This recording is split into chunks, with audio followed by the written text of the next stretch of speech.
we have invited few eminent speakers who are really big deals in their field, and also people whom we know personally who are good speakers as well.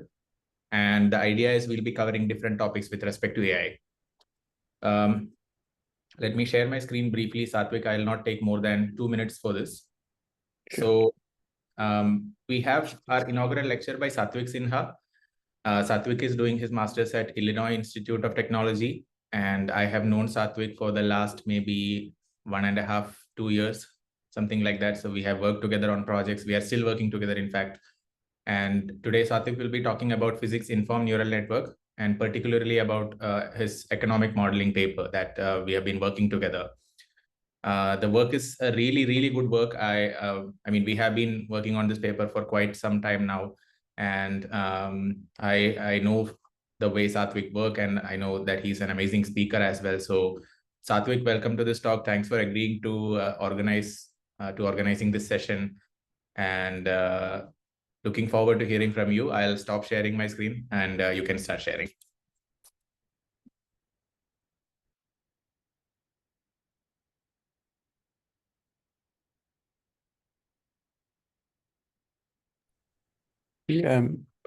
Thank you so much. And first of all, Dr. Shredas, you're far too kind with your words. And yes, I'll be giving everyone a glimpse of the research that we have been doing here.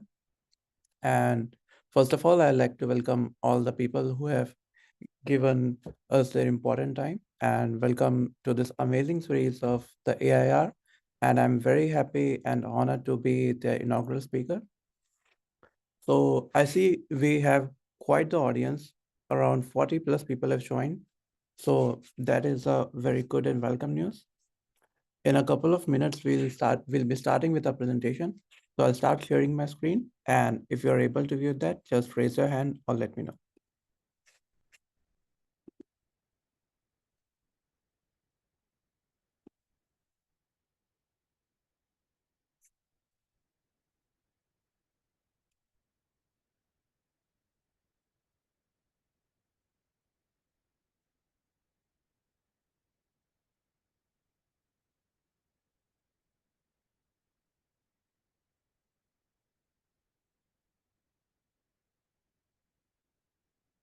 Thank you.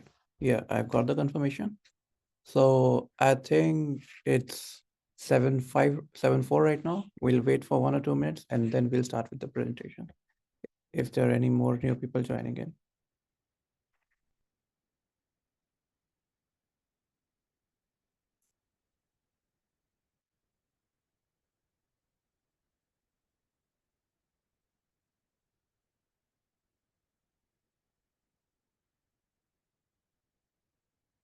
Okay, sure.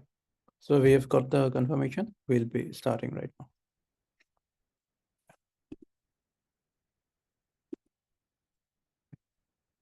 So first of all, I'd like the audience, all of you, to welcome to the inaugural session of the AIR. All of you have given out your key time, and I'll be making sure that at the end of this lecture, you will be able to understand how physics-informed neural networks works and how you will be able to incorporate in your field, in your subdomain, in your problem of interest. So the topic of our today's lecture will be physics-informed neural networks, and how we are using it to advance economic modeling and inference.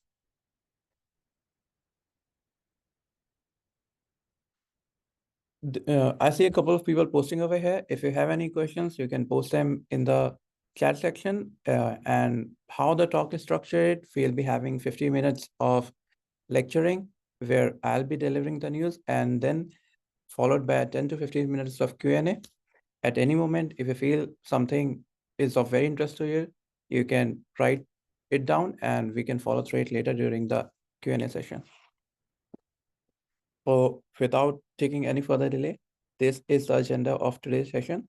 First and foremost, we'll be talking about the research that, as Dr. Sridhar has mentioned, we have been doing for quite a while. And quite frankly, we have had some amazing results that we are more than happy to share with you right now here. We'll be giving you some live glimpse out of it. In this lecture, I have planned out some live implementation, And throughout the lecture, I'll be giving you, the audience, through the chat section, some tidbits and some live playground exercises for you to do. And I'll be doing a live implementation of code. So you can see for yourselves the beauty of physics-informed neural networks. And on the screen, you can see this is the agenda outlined for the talk, where we'll be talking about our research that we have did, followed by the core and crux of the presentation. That is, of course, the physics-informed neural networks. The third part might be a bit of a surprise to you. Some of you might be familiar with the Julia language. Some of you might be very well versed with it. But for most of you, I'm considering your go-to language and your standard industry language has been Python. So you might be getting some new glimpse. And that is the reason we have added a certain section for it. And last but not the least will be how you can incorporate this concept of pins into your problem. So let's get started. So this was the team, and this topic right here is the research that we had been doing for the past 8 months and over the course of year. The Solo Swan model, I suppose many of you are very familiar in the field of finance and economics. Solo Swan model has been a groundbreaking model, and it has been here for quite a while over course of certain decades. It has been a Nobel Prize winning model. And what our team set out to do was, we want to model this equation through a physics-informed neural network.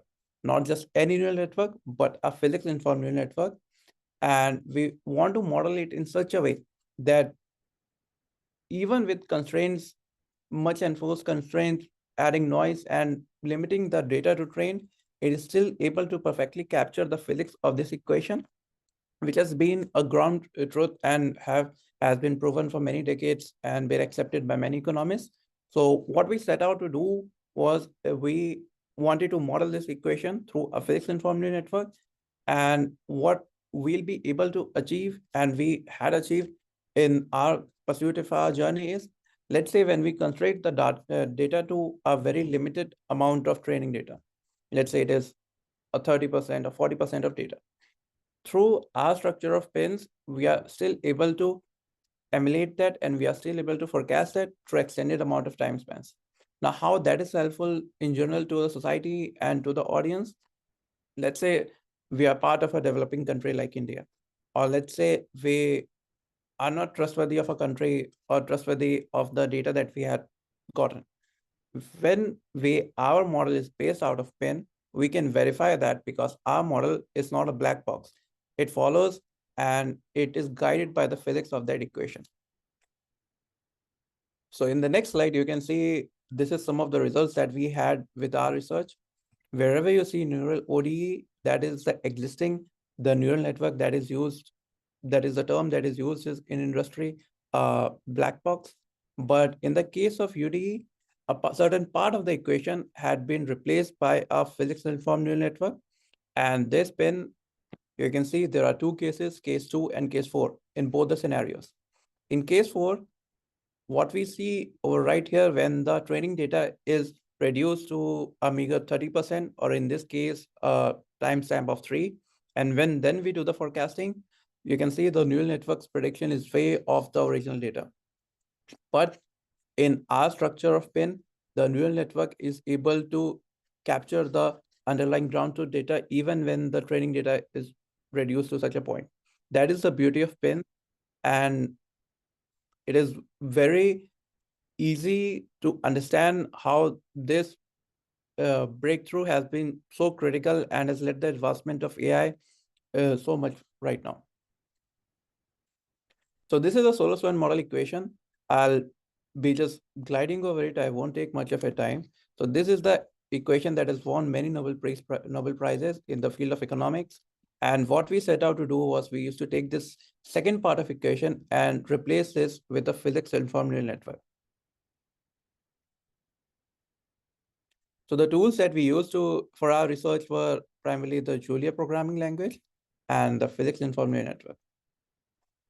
So let me just see if everything is going here. Feel free to ask any questions in the chat.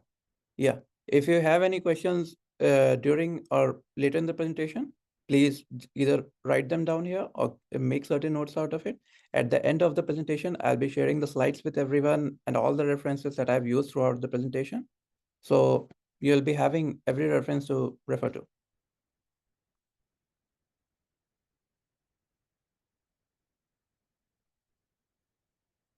So before I want to start on the topic of physics-informed neural network, I want the audience to just, many of you would not be familiar with the concept of neural network, or you would still be having some lingering doubts about why I want or why I should incorporate a neural network into my problem or my domain. The reason for that is it has been well proven, universally proven, even in the slides. In the following slides, I have a couple of references. But the key takeaway I want you to remember that we'll be referencing later on is neural networks are universal function approximators. We have any function set out there, neural network, given enough amount of nodes, given enough amount of layers, a neural network can perfectly approximate that. So you have your equation, you have your field, you are measuring things with a rate of change of time, and you write that down on a piece of paper. Once we have an equation, a neural network can perfectly approximate that. That's why in the world of today, in interdisciplinary field, we are seeing so many augmentation neural networks that are coming out, and those are perfectly able to capture the underlying ground truth data. So yeah. So before we move forward, I have a certain exercise. This is a playground developed by Google, as many of you who are here in the audience right now are practitioners of the field. So you might have encountered this library TensorFlow, and TensorFlow, this playground visualization. Let me just open this here.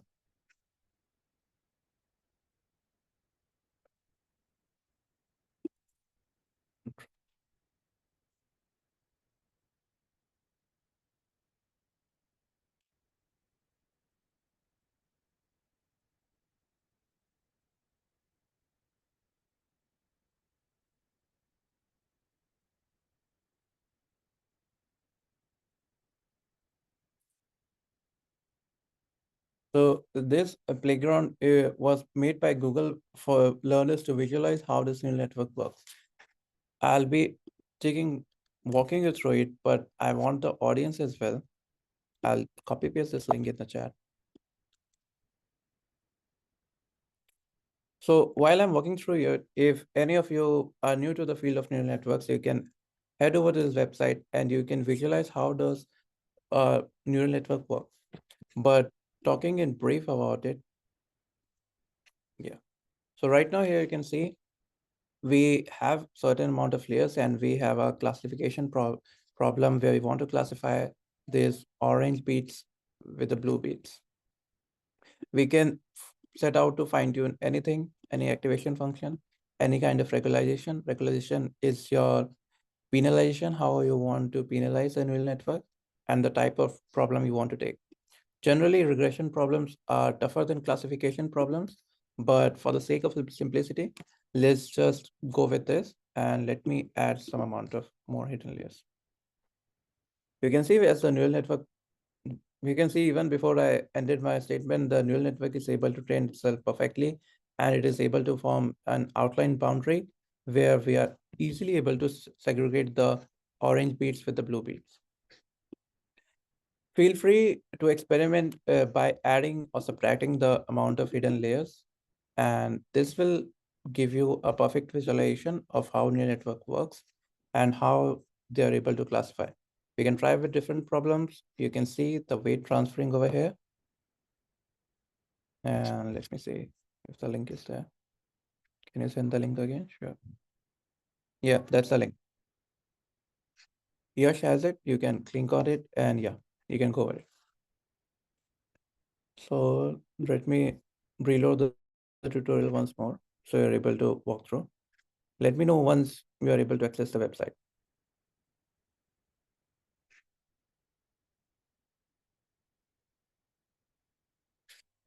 Yeah, I'll walk through it again now. You have a certain amount of underlying data. You can configure here, right over here. You can choose any kind of ground truth data. You have your learning rate where you want to make the neural network learn if you try to bump up this learning rate, it might come into gradient descent problems. You have an activation function. It can be similar to sigmoid, tanh, ReLU. I think many of you would be familiar with these terms. Regularization is your penalization, how you want to penalize if the neural network overlearns, and regularization rate is just a factor of it. There are two problems over here, classification and regression. Generally, by nature, regression problems are more tough. So we'll be seeing them both, but let's consider the classification right now. Here are other factors that you can twiddle with. What I want you to visualize is this diagram right here. How does the neural network learn? You can see, right, as soon as the neural network is started training itself, it is able to form a boundary around both the dots. I think for the neural network, this problem is far too easy. That's why it is able to learn under a very less epoch. We can go with even higher dimensionality. We can even try to restrict the amount of training data. But even then you can see it is able to learn perfectly fine. You can see right now through this feed forward neural network, it is able to transfer. And this current right now is away. So this is a perfectly good exercise for you to try and learn and play with neural networks. You can decrease the amount of layers or you can increase the amount of neurons in a particular layer. So while you keep playing, I'll move forward with the other components. But if you have any problems visualizing how does neural network works, this is a perfect playground to go for it. Let me switch on to the presentation view again. Yeah. These are a couple of references, couple of neat references I found over the internet, and they make an excellent point, nailing home the point, how neural networks are universal function approximators. And for many of you who are familiar with it, I might sound like a broken record, but I really want you to take this point home, that when we discuss physics-informed neural networks, the main idea behind that is, as neural networks are universal function approximator, and when we are adding physical component to it, they are able to perform much better than traditional neural networks. So I'll be going once. Let me just open it up for everyone once. This is one of the GitHub pages where they explain you have certain amount of neural network, given enough layers in this network and given enough computational size, with the power of forward propagation, feed forward and back propagation, we are able to approximate any function. This goes into more detail how the theory came to be, how the practice came to be, but that is for now. I want to take the key point behind it. The second link, I know as many of you would be interested in economic models, as our research was behind it. So for those of you who are keen about how artificial neural networks have been implemented in augmenting various economic models, they can head over to this link, and in this link, they have augmented various models.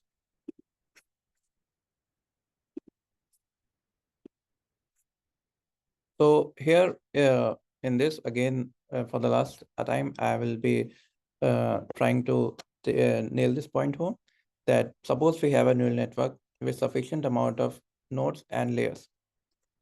It will act as a universal function approximator, and the key point is it should have backpropagation and a multi-layer feed-forward network.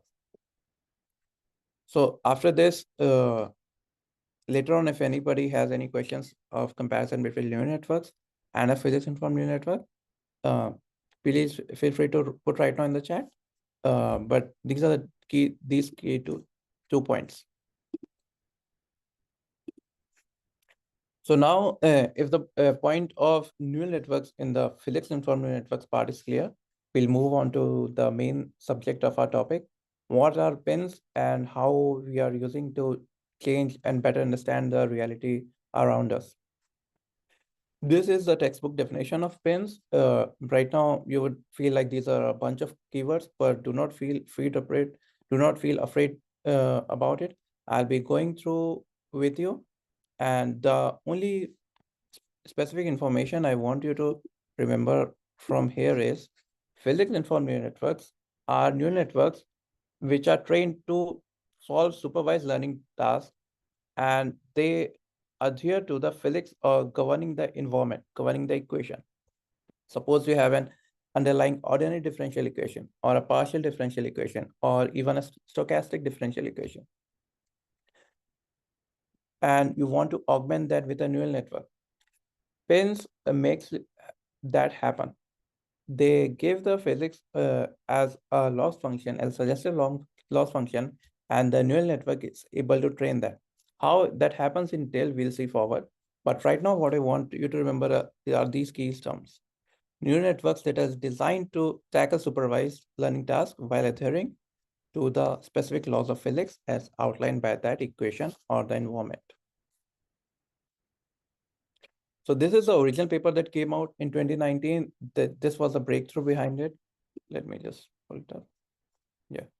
So this was the original paper that came out in 2019.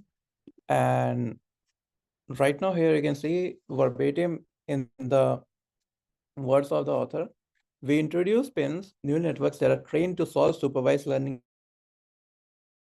tasks.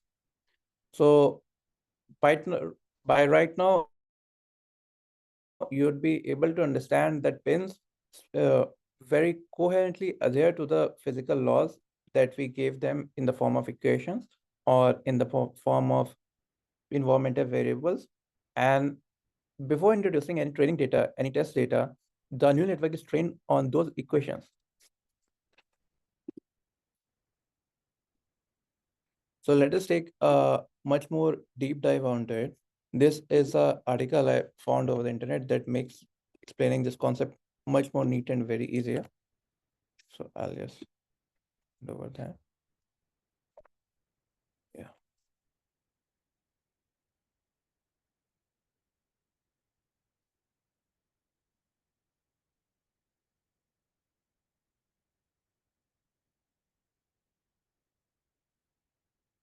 So this is one of the neat medium articles I found that makes the explaining of pins very much easier to the general public.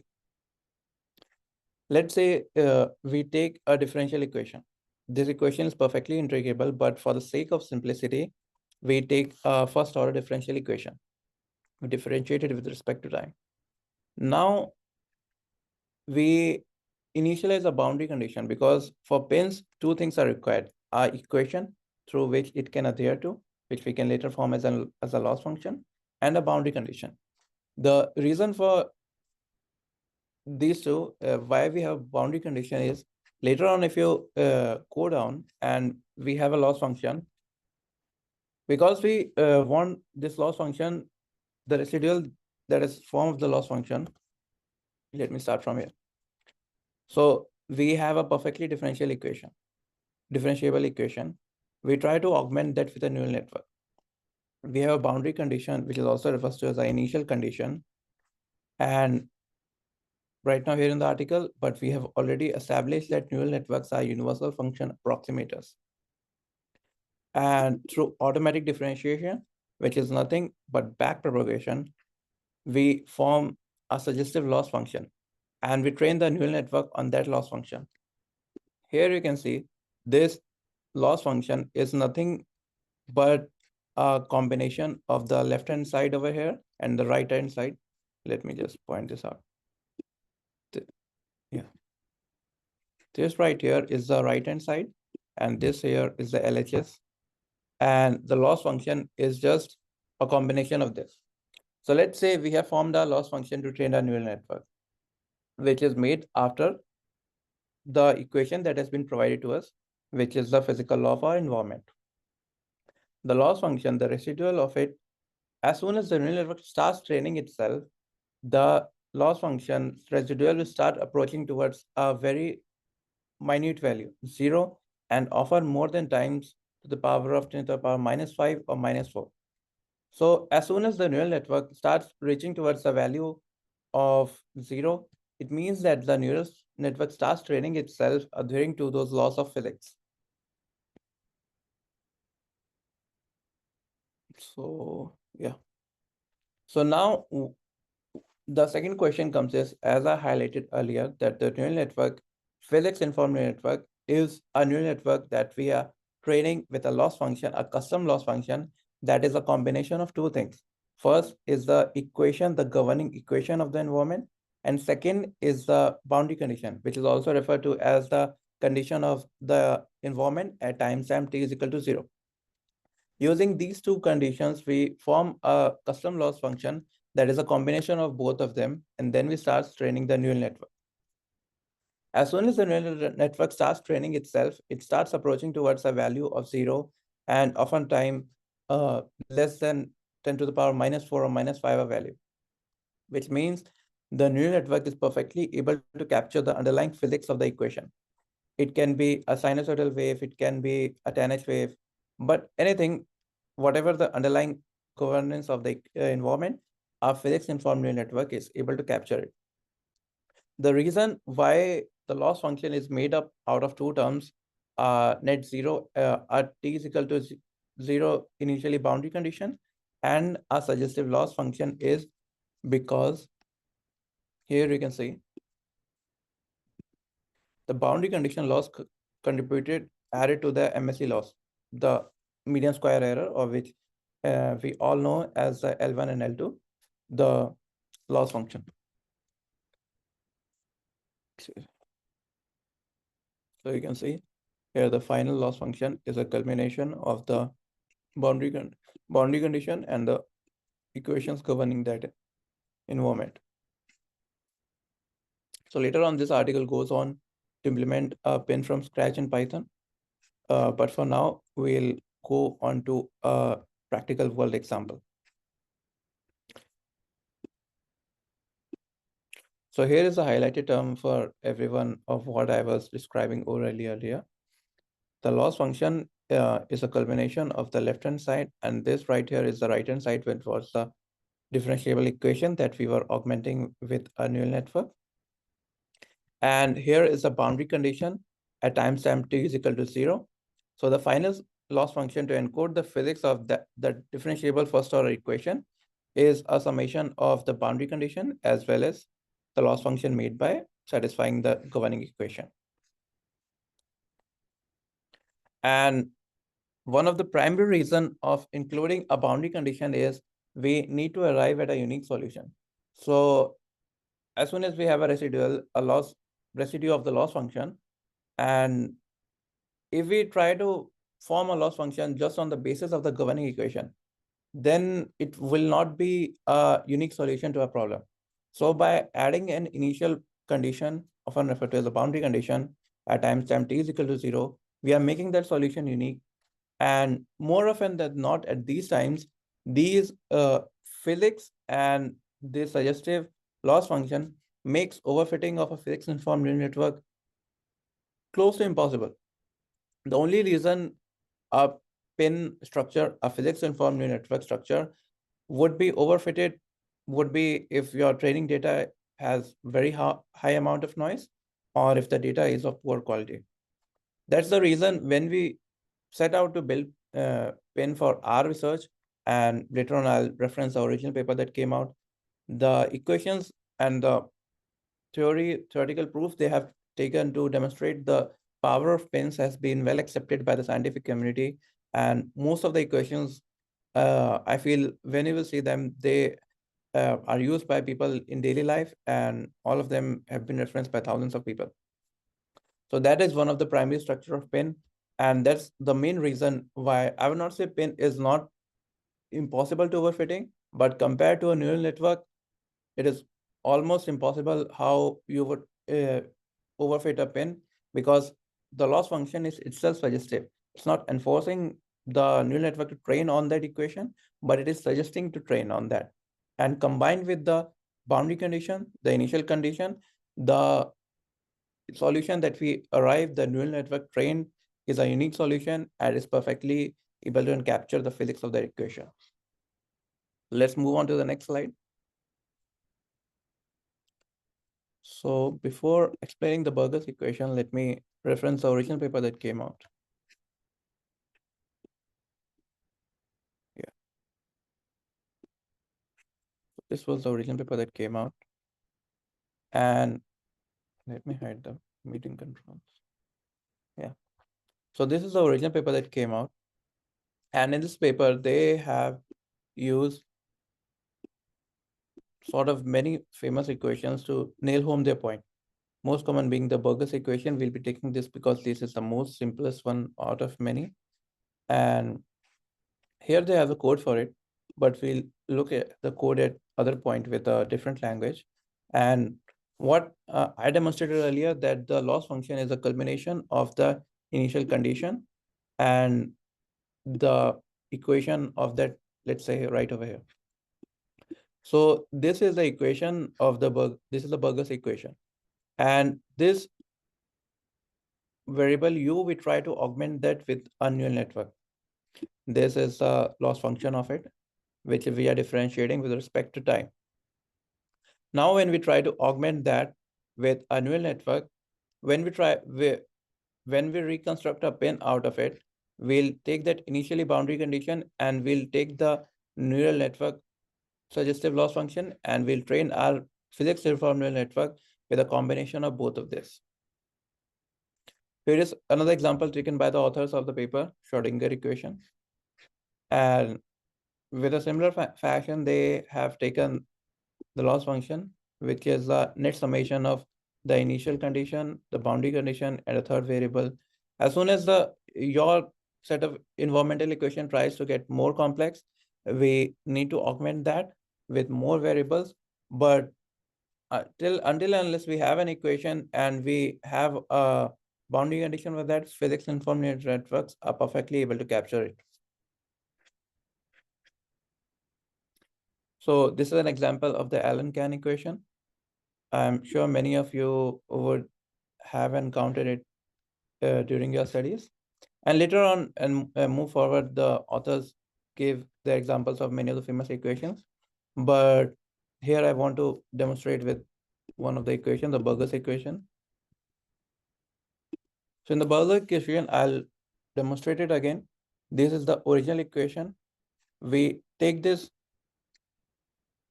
U and we try to replace it with a neural network. And this is when we differentiate with respect to time t. This is the original loss function.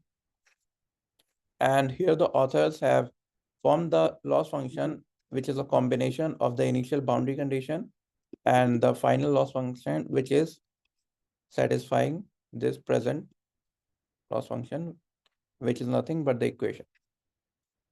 So the final loss function is a net summation of that. So let me pull this up in the slide. I've written that in a similar fashion, so you get able to understand it simply. The original equation is right over here, and we replace the term u with a neural network. So we have an example of a Burgers equation. We have our original equation. We replace the term with a neural network, and this loss function is satisfying the equation, whereas the final net loss function is a satisfaction of the initial condition as well as the equation over here. So to discretize it into concrete steps, these are the set of steps that we follow. We represent the PD solution as a neural network. We create our custom loss function that is derivative of whose derivatives must solve the partial differential equation. We use existing gradient descent and optimization algorithms. During my practical research, when we were using gradient descent algorithms, we often use a combination of multiple algorithms like ADAM, AdaGrad, BFGS, LFGS.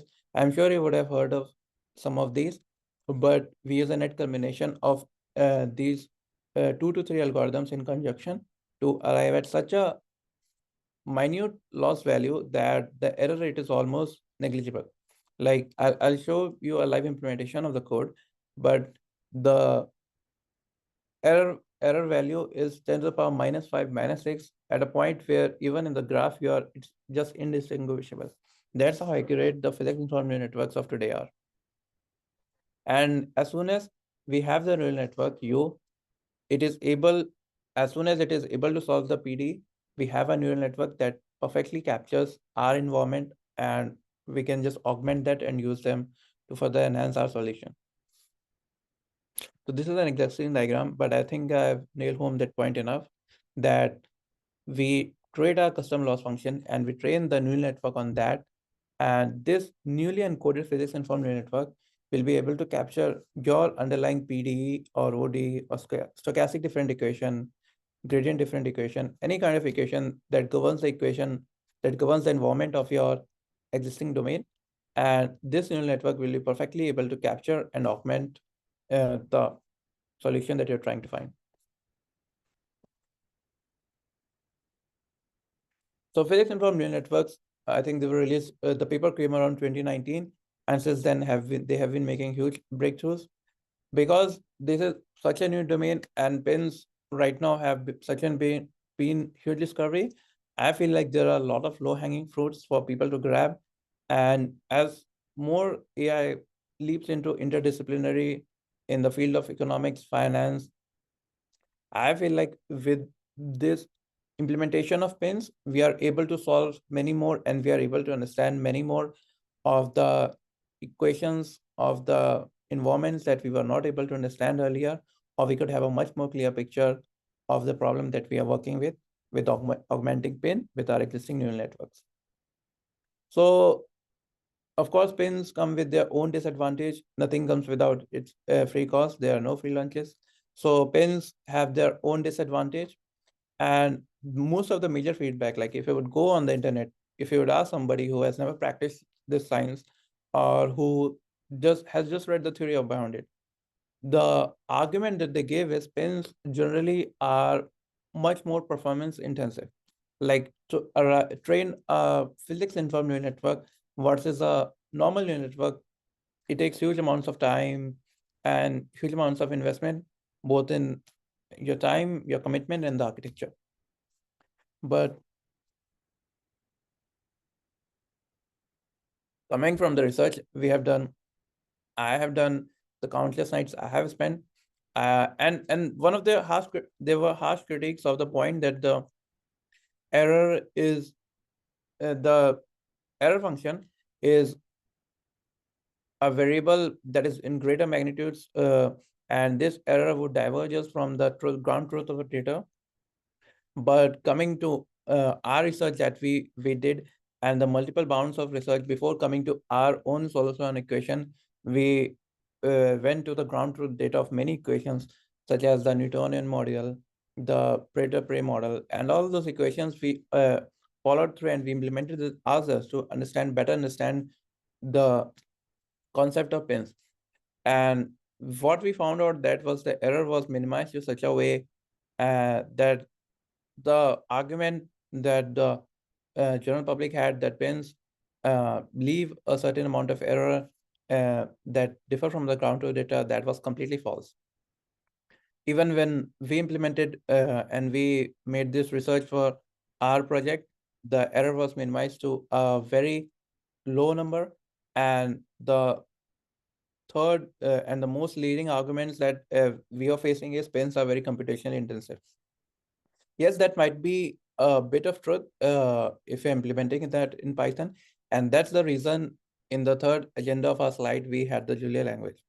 Julia is a very beautiful language that enables you to implement a physics-informed neural network in just one line. Yes, that's true, in one line. In Python, we have a full class definition to implement that. And yeah, as we all know, Python is much slower in terms of implementing existing neural network architecture. So that's where the beauty of Julia came in.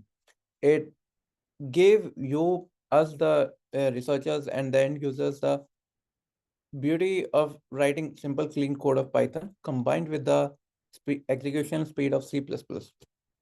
So picture how fast C++ is. Those of you who have done competitive programming, any kind of programming at low level, where interacting, you would have seen how fast C++ is, or through different LinkedIn posts of Dr. Shredath. And there are many people who always try to hammer on this point that C++ is so fast and Python is so slow.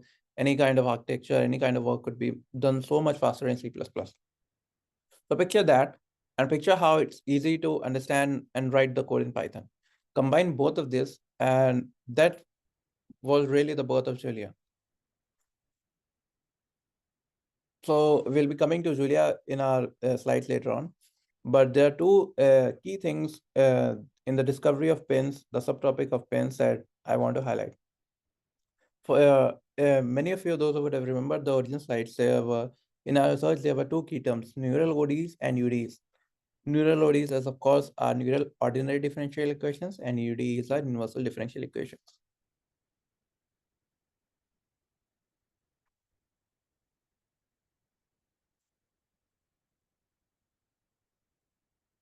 Yeah.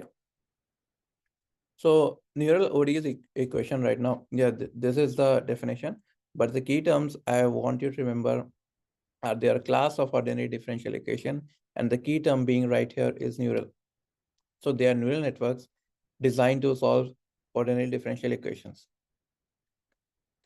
And they describe how hidden state changes continuously over time using ODEs, which make them more flexible and efficient for handling time-based or continuous process forecasting or traditional neural networks. So this is a link of the GitHub repo. Here, I'll give a brief introduction about it. Let's say you have your own nature. You have some variable X that you're feeding input to the nature, and you have some output Y. Let's say you're a photographer. You know the amount of rabbits, or you know the amount of butterflies in your nature. That could be a garden, it could be a jungle, and you know the output of some other variable in relation to that. Let's say it's rabbit to foxes. You know the amount of rabbit, but you do not know the amount of foxes in your own jungle. So you try to. There are usually two ways of that. And one of the key ways is you try to measure that as a change of rate of time. You're trying to differentiate that with respect to time. And then you try to plot that. Now, in many of the cases, plotting that is not as simple as a straight line. The ground truth would not be a linear regression such that it's, I've come here again, I think they have it somewhere. But yeah, let's say this is the truth of the data, and here is the X and Y axis and compared to rabbit and foxes in case of our example. So if the relation would be as simple as that, you could just plot a linear regression line, y is equal to mxc or x plus b, and try to fit the ground truth data around that. But in many cases, it's not able to solve through just a simple linear regression model. The ground truth on the underlying dynamic of the equation is much more complex than that. So for that reason, yeah, they try to, in this particular example, they try to fit that with an example of linear regression, and then they try to model that with the rate of change. And that's where the reason for neural OD came. What if I take the whole equation and I try to augment the full equation with a neural network? I trained that using the same concept of physics-informed neural network, which we explained earlier, which we established earlier, and I have a certain set of equations. I augment the full equation with a neural network. If the neural network is able to train, if the loss function, let's say, instead of a linear wave, it's a sine wave or a tanh wave. If the neural network is able to output, if the loss function of the neural network is able to output that same underlying fitting data, which that means our neural network is able to perfectly capture the physics of that equation of the environment. In that case, that is our equation. That is the ground truth concept of a neural OD. You know one variable, and you know an input variable, and you want to know an output variable, and you have a certain set of equation. Let's say there are 100 animals in that, 60 are foxes, so 40 can be this, and you want to augment that with the equation. So you completely replace that whole equation with the neural network. I think later on in the article, they try to go in more depths, but that is the core and crux of a neural OD.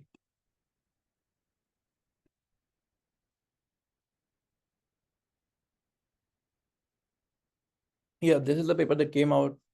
I think it came out in 2021, and it won the best student paper award at New York IPS. One of the most. Let me open that. Yeah. This paper came out towards the end of the 2021, and it won the Best Student Paper Award at Neuro IPS. And in this paper, I try to augment that for different equations. They try to build a neural network architecture that will completely replace the equation, and the neural network, through the suggestive minimization of the loss function, they are able to depict that the neural network is perfectly able to capture an ODE equation, and through that they were able to nail home this point here. So I'll share this with you later. You can go the depth for this, but that was the core and crux of this paper. This paper came out in 2021 and was one of the key factors that came in conjunction with the physics-informed neural networks. And this is what led researchers to model their environment in the form of equations and try to replace that with a neural network. So many of you who would be following epidemiology or well-versed in it would be very familiar with this model. This was one of the most sought out or talked model during COVID-19 during the years of 2020 to 2023. The SIR model, for those of you who do not know, is the leading ground truth model of the epidemiology, where SIR stands for, excuse me, susceptible, infected, and removed, or in our case, recovered. You have a certain population and we introduce a new disease or a certain amount of people are susceptible, but they got infected. Now we try to lay this out in the form of graph. So before I explain how we can form a neural ODE out of it and how we can replace that with a neural ODE, I would like you to watch this short demo video so that you are able to understand. This is a very famous YouTube channel known as Tree Blue One Brown. I think many of you would have seen them in one form or another. And this is a video they released out during the time of COVID-19 of how we simulate an epidemic. Let me just mute the sound so you can. So this is the number of active cases. Here in their YouTube video, they directly to a comparison of the COVID-19. But for any disease, we have a case of people who were earlier susceptible, they got infected, and as soon as the amount of infected people start, fast forward, they get in touch with the infected people, the susceptible people also get infected. And at a point in our close environment, the amount of infected people reaches peak. Now, some of those people starts to get recovered through medication, through immunization. Some of them may unfortunately, yeah, let me just pause it over here.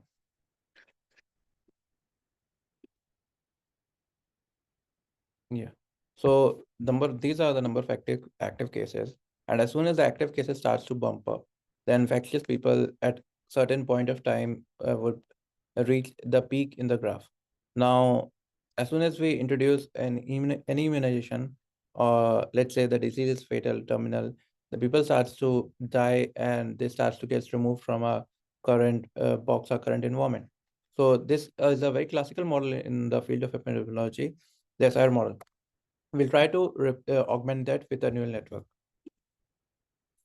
So these are the three equations in which we are measuring the rate of change of time. Here you can see the relation between S, I, and R is not linear in any form. We cannot just fit a linear regression. We just cannot fit linear regression and try to predict the ground truth data and try to forecast it out of it.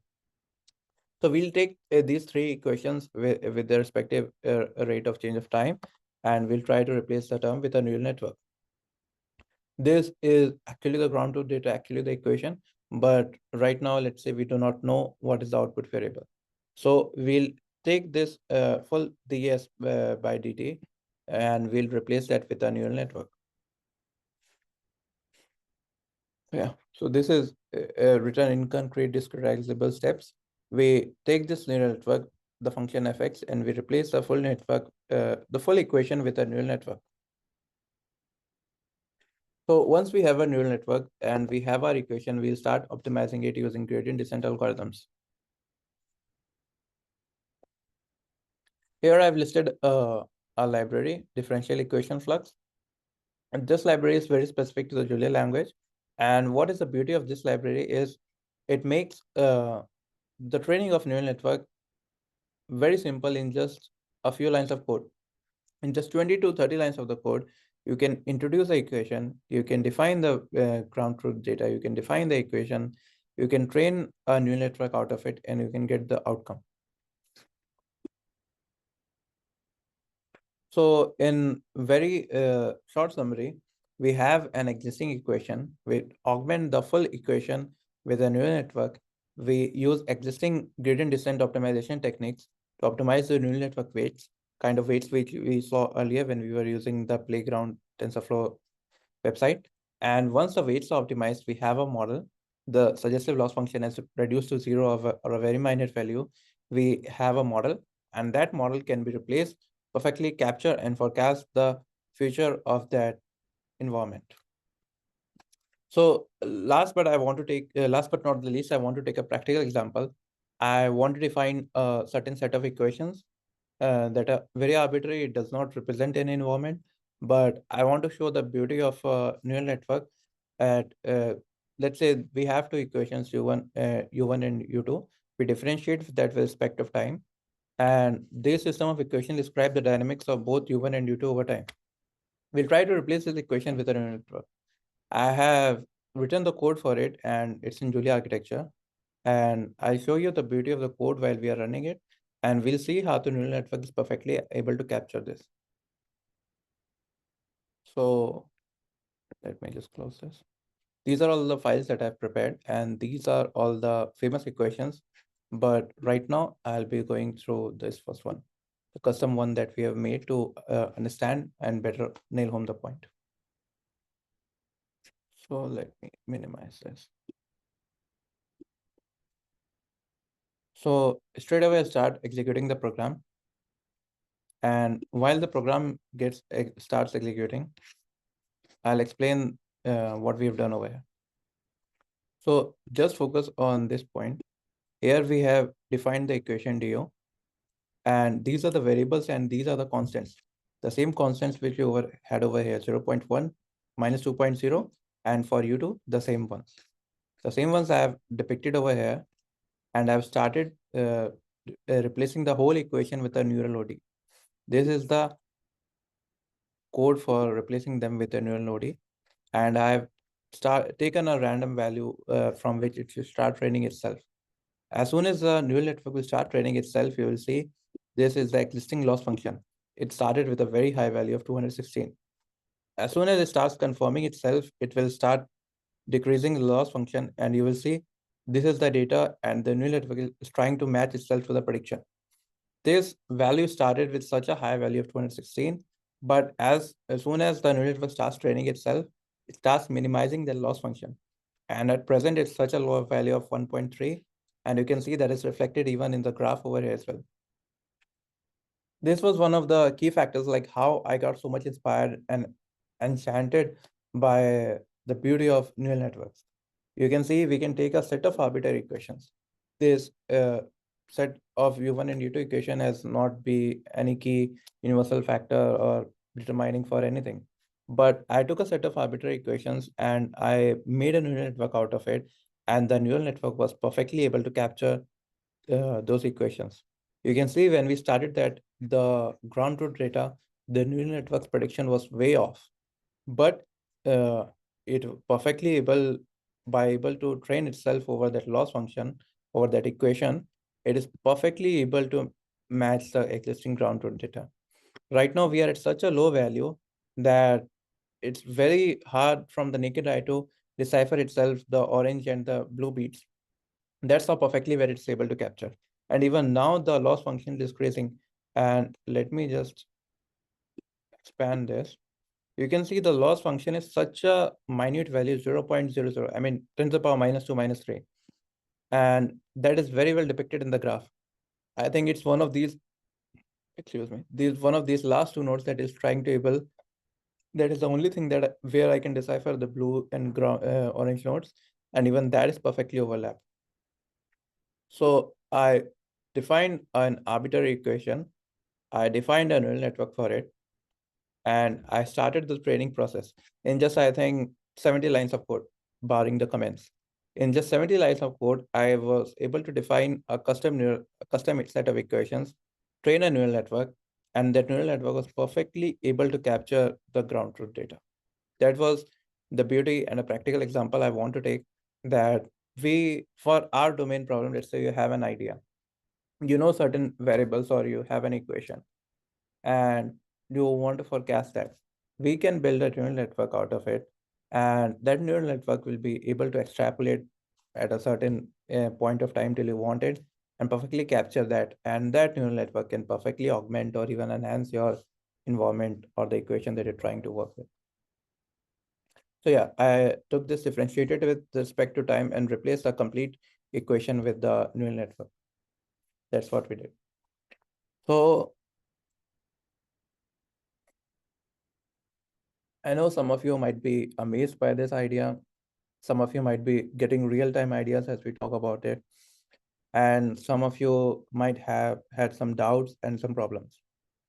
One of the key problems that I faced when I was discovering this myself was, it's very good, it's very unique, and it's very revolutionary when anything the neural network can augment and replace that.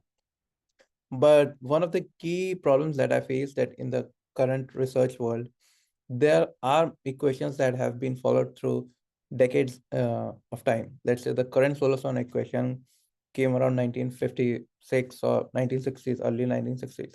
And it has been used to predict the economies, the GDP of the developing countries, developed nation for a long amount of time.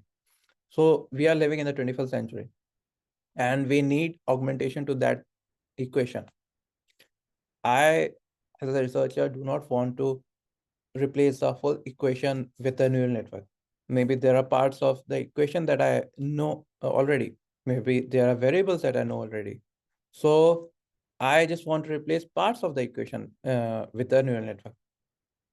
And one of the key factors that you would argue with me is, sir, you have completely replaced the full equation with a neural network. So isn't it the same as having a black box of a neural network? How do I know that okay, the neural network is adhering to the physics of the equation? But if there is, my environment is very complex, if the neural network is not able to capture it perfectly, or because, for example, I took a very standard equation. If you have many more variables, or the if the equation increases in complexity exponentially, so you want to augment parts of the equation. You know some variables through lab research or through ground truth, and you want to augment your current equation, or you want to recover some missing physics that current neural network is not able to augment. Then there comes the concept of UDEs, universal differential equations. So what PINS does is, and what the UDE model does is, it takes part of variables in that equation, and we replace those parts with a neural network. For example, this is the definition of UDEs. Again, this is the textbook definition. What I want you, let me read it with you. Universal differential equations are a type of machine learning model that applies the framework of ODE to deep learning. They are used to recover missing physics in a system by replacing part of the systems with a function approximator, which in our case is a neural network. So this is the standard definition. Let's move forward. And this is the original paper that came out. Yeah, let's say.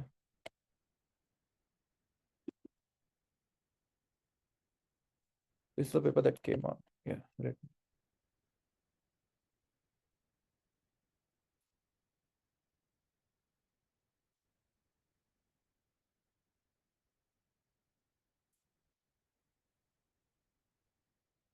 This is a paper that came out, and the Julia Lab at MIT was one of the key factors and researchers behind it.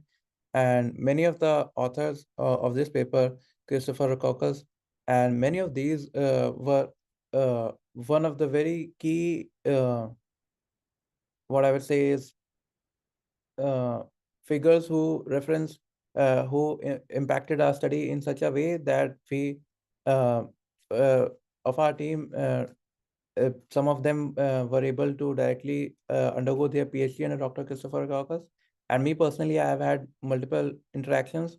And that was one of the key factors why we were able to understand how universal differential equations work in the domain of scientific machine learning in such a clear, plausible way. But for the audience to, let me pull that to full screen. Yeah. For the audience to nail home that point, let's say we have a early SIR model, susceptible, infected, recovered program. Uh, Now in this, I know, let's say I know this part of the equation. I know the gamma and I know the infected part. And I do not want to replace this with a neural network. We'll take only parts of the equation and we'll replace that with a neural network. So this is the updated SIR model, more comprehensive one. I think here S is again susceptible, E reference to the exposed, I reference to the infected, R is again removed or recovered, and N I think is a natural death. Anyway, this is updated SIR model, quite a big factor in the field of epidemiology. And these are all the equations that have been proven, that have been used to calculate what would be the recovery rate of if a new disease breaks out during COVID-19, during Ebola. And we have these equations. We know most of the parts of it, and we have the ground truth data to back it up. Now I'll replace the unknown portion of it with a neural network. So earlier I was fully augmenting the equation with a neural network, but over here in UDE, we just replace parts of it. And what we and all the researchers found out through experimentation, that the replace UDE neural network was able to extrapolate that better, was able to forecast our underlying equation better than the neural ODE implementation. So earlier we explained and understood the concept of neural ODEs, where we augment and replace the full equation with a neural network. We went through a practical example where we took two equations and we replaced them with a neural network. Now comes the concept of UDE, where we replace parts of it, unknown portion of it, to augment or to further enhance my model, my environment, better understand the causity and the plausibility of my underlying environment, and replace them with a neural network. So as we took an example, a practical example in the case of neural ODE, we'll be taking one more practical example in the case of UDE. Here, this is quite a famous equation known as the predator-prey model. Earlier, through example, when I told about the example of foxes and rabbit, so predator-prey models forms the same Lotka-Volterra model, which is in a jungle, in a certain environment, there are prey and there are predator. Now, the relation between them cannot be linearly explainable. It's not as simple as that. If there are rabbits, the foxes will eat them and they'll grow. Because let's say at a certain point, the amount of foxes grow to such a point that the food resources become scarce. So it's not linearly expressible. It's much more complex than that. I'll demonstrate that through a quick video. What I want you to see in this is, let me just, let me just skip through it. I think I've made that point clear.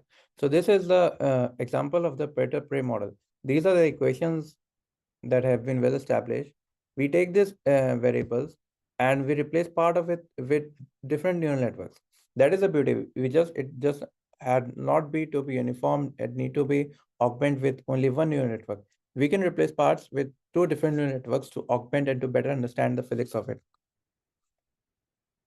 So again, we'll be taking one more practical example.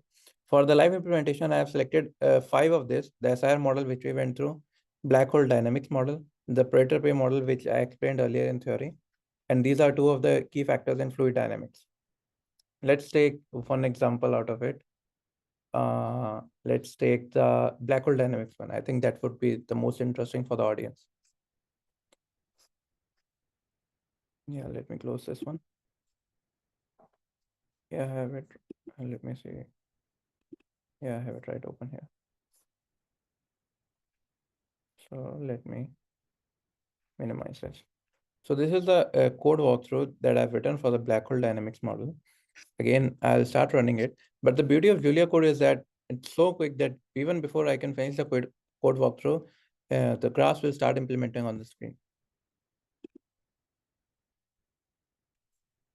So again, we have randomized the function and this is a random seed for the function.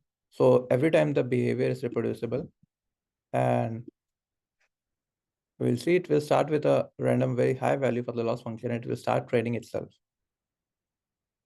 We'll see it will start any moment right now.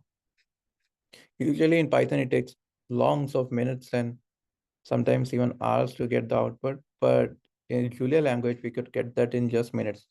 And if you have the library installed, if you have all the packages, then rerunning it, running it could be just a matter of seconds. While it is taking to execute, I'll explain some of the code. As you can see, it is already start running itself. So you can see this is the Newtonian model, and this is a waveform. It is the blue one is the ground truth data, and the orange is the neural network prediction that is trying to match the ground truth data. So I'll just stay quiet and I'll let you explore the beauty of this architecture, and you can see how perfectly it is able to match.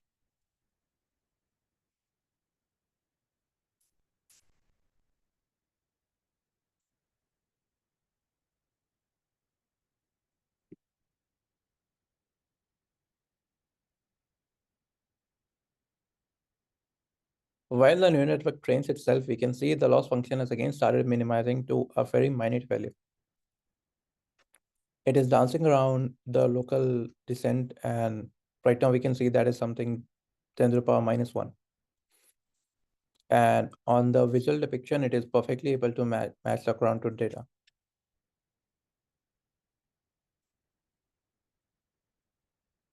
And what I explained earlier was this is the final. I mean, it will just keep on regenerating the graphs with each succeeding graph being more uniform and matching the ground truth data more closely. Let's wait for it to finish, and then I'll explain what was the difference in architecture between the neural ODE model and this UDE model.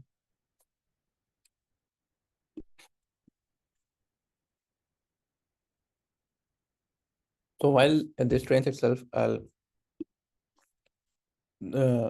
so that was a key part of physics informed neural network. Again, to summarize it, we have a custom neural network that is able, let me see if it's done. No, not yet. So we have a neural network. We use that neural network to augment and better understand the physics of our environment.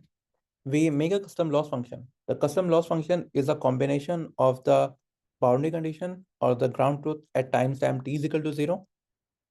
We have our equation, which is our physics in our case of environment. And the loss function we make is a culmination of both of these. Why both of these? Because we want a unique solution to our equation, to our model. We start training the neural network with this loss function. Keep in mind again, the loss function is just a suggestive loss function. It is not enforcing the neural network to train by enforcing that loss function.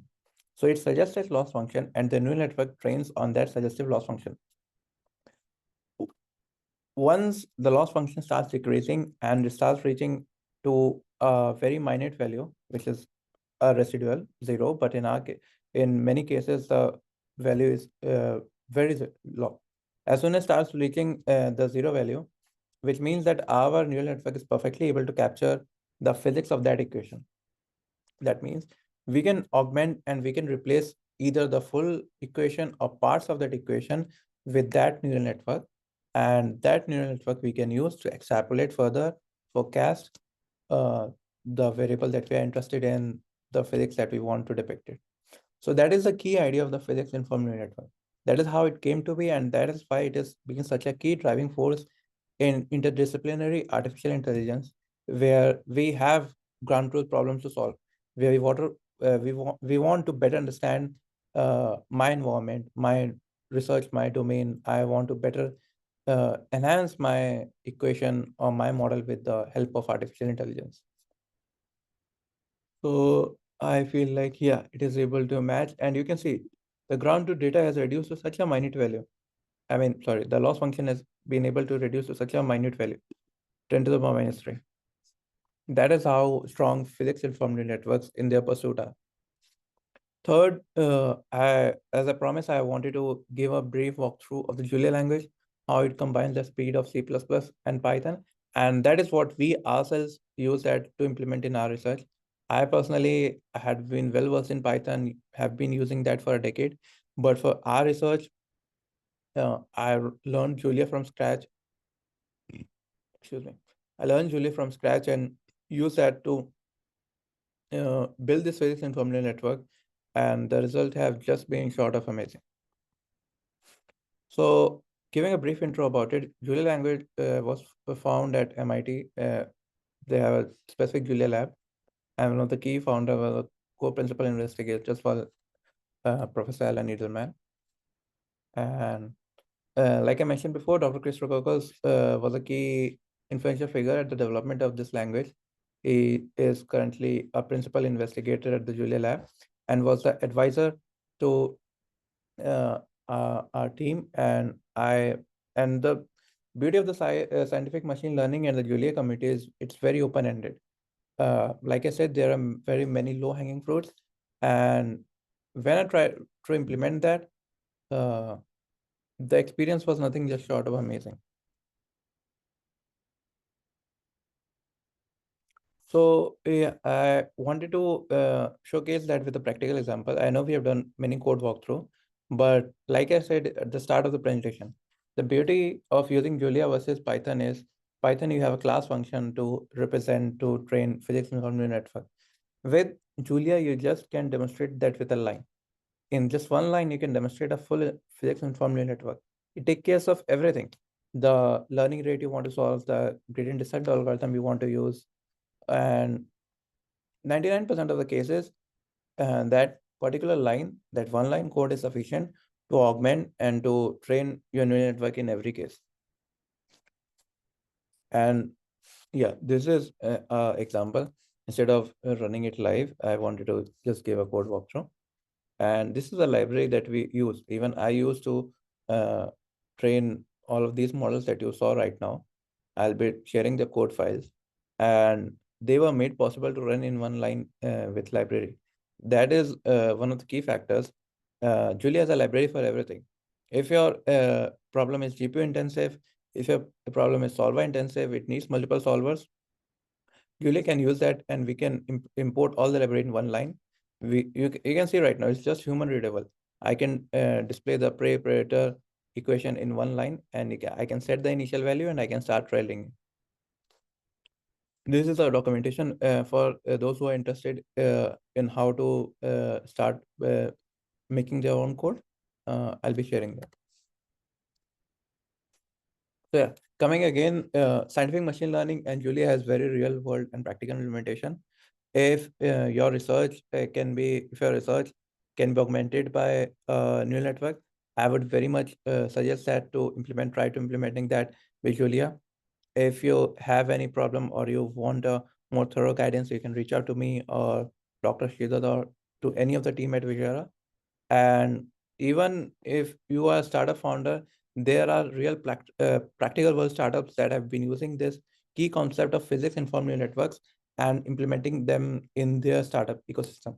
For example, here are the two startups that I mentioned. I'll just take you to their landing page. And you can see right now, PhysicsX.a is a very real world startup that is capturing the physics behind rocket engines and F1 cars. And how they are able to do that is by using the simple concept of physics informed neural networks. You can see right now in their motto, they are building AI to accelerate the development of complex products. And another startup is Pumas.ai. So Pumas.ai, I think I clicked on the same one.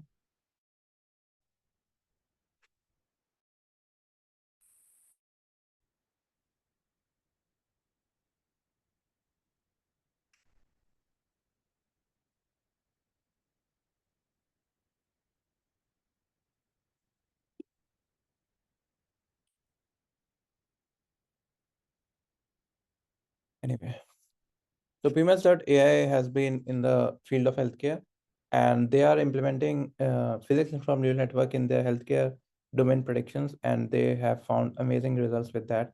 And that is where startups are now started to implement the concept of pins to train to forecast their models. It can be anything in the field of logistics, where you want to try to predict the forecast, the demand supply of drugs to logistics to anything. And when you bring in the concept of pins, the results are much more realistic and plausible than versus training a traditional neural network. These are some of the libraries that I've mentioned, and all of these libraries have been groundbreaking in that, in such a way that importing this library enables you to define such a complex thing like neural network in just one line. So that was my presentation. Thank you so much for your time. You guys have been a wonderful audience. And now I'll start taking questions from the audience. Let me stop sharing the screen and let me start taking the questions.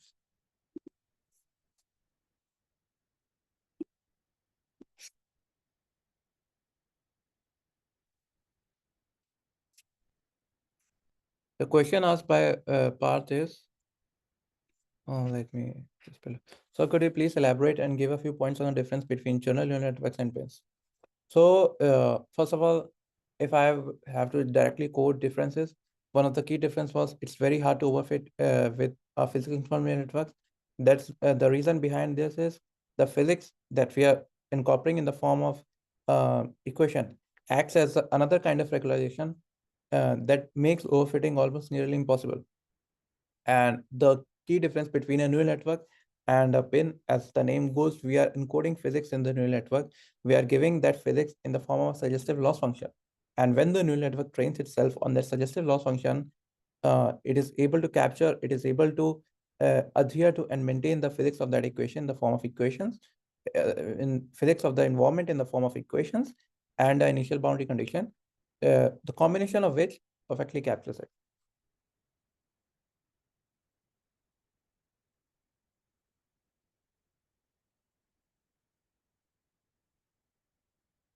Sir, in neural ODE, the second question of Parth was, sir, in neural ODE, as we only use few parts of the equation to replace with a neural network instead of the entire equation, wouldn't it reduce the accuracy of the net output of the function which we are trying to achieve?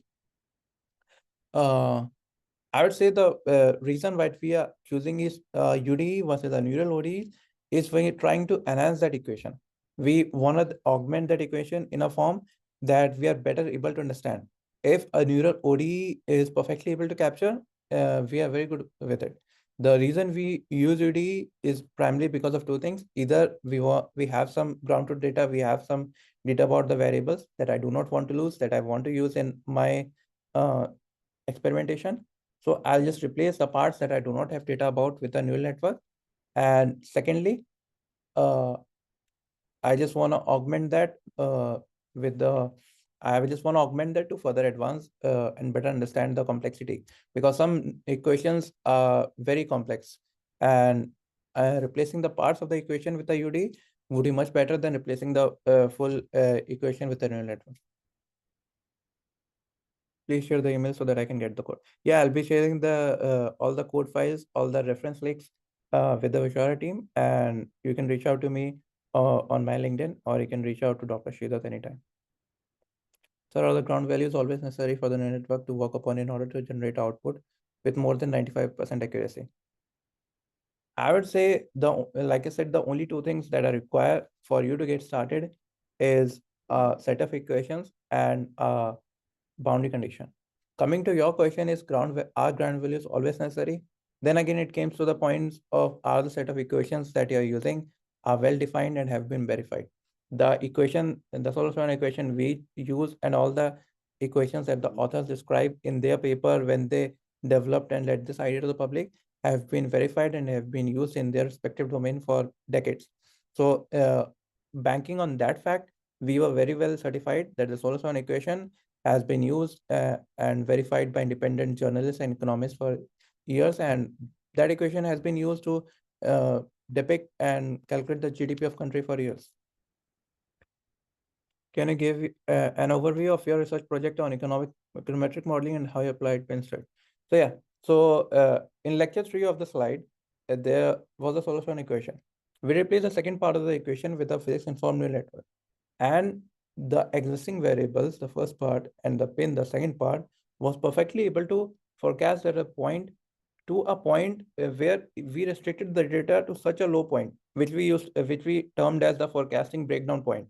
And the physics informed network was still able to forecast it to a timestamp in future. In our case, a timestamp of 10. And we restricted the train data to a timestamp of 3 or 4. So till 70% in future, it was still able to forecast perfectly. Is only the loss function change or structure also changes in pin? The loss function for a neural network, it needs the loss function and an existing gradient descent optimization algorithm. So we use the existing gradient descent optimization algorithm. We use a combination of it. We use in conjunction. For example, we use a random seed value. We start decreasing the loss function. When the loss function has arrived to such a value where we do not see improvement in accuracy or is stuck in one variable, which we call the local minima, then we start to implement another loss function, and a combination of this is able to make our let's say accuracy greater than 95% as asked in the previous question. Can we use pins for 3D shape matching problem? Again, if you have a certain set of equations and you know the set of the and you know the shape of these equations at a particular timestamp, we can take the timestamp as the initial timestamp, and we can take these equations and we can form a loss function and we can start training and we can start forecasting it. Any problem statement that I can work on? Like I said, because this has been a very recent technology and it has been very quickly adapting, there are many low-hanging fruits that you can implement. Take a field and domain of interest, take a equation that has been verified, have been used for decades, and you can incorporate physics-informed neural network to augment or even better it.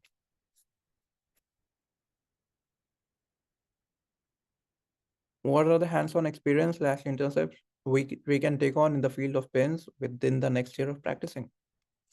I would say if you're getting started, try to implement existing codes in Julia language. It is very easy. It is very hands-on. And what immediate benefits you can take out of it, once you have mastered the concept of pins, you can take, I mean, it's very beautiful if you try to visualize it. You take any equation in the world that have been used in any subdomain, in any field by any company, and you try to replace parts of that, and try to replace that full equation with a physics-informed neural network. Once you get the neural network ready, it is able to forecast that in much more leaps of future in time than a basic linear regression model. I sent you both requests on LinkedIn. Please accept. I'll accept that after that talk. If there are any, I think we are well more above the time. If there are any more questions, please send them right now, or you can, as always, reach out to any one of us. Yeah, of course. I'll drop my LinkedIn ID and you can reach out. Anytime. I'm very happy with the response of the Vizuara team and the keen learners that are part of the Vizuara community. So if you want to build anything, please do not hesitate to reach out to any one of us. If you have any idea in mind, if you had a equation that you found already in any research paper, we can build out a neural network out of it.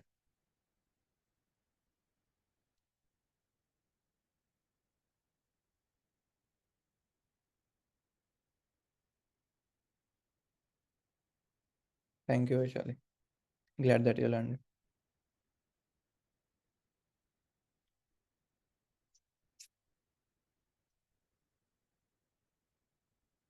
Thank you, Parth. I'm glad that you enjoyed it.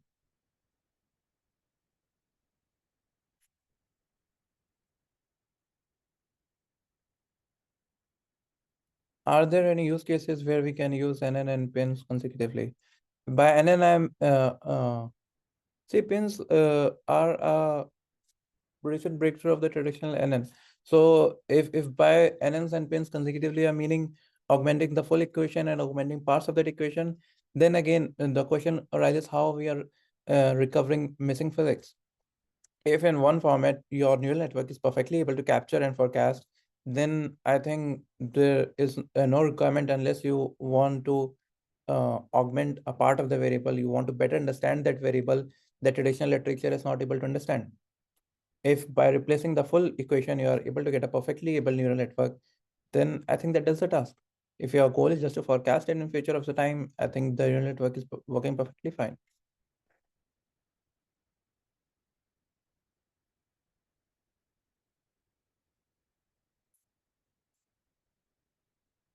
You're welcome. Glad you liked it.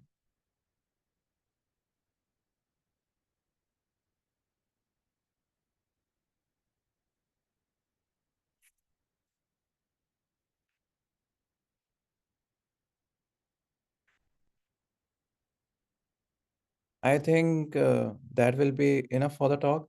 Thank you for everyone joining it. As again, you can reach out to me on LinkedIn. You can reach out to Dr. Sridhar. And please make sure to tune in for the next season. I think it will be in a next episode. It will be in a couple of days with a different speaker. And I'm sure you'll love what they're bringing to the field to you. Thank you so much. Have a great night. Have a good evening. And thank you for joining us.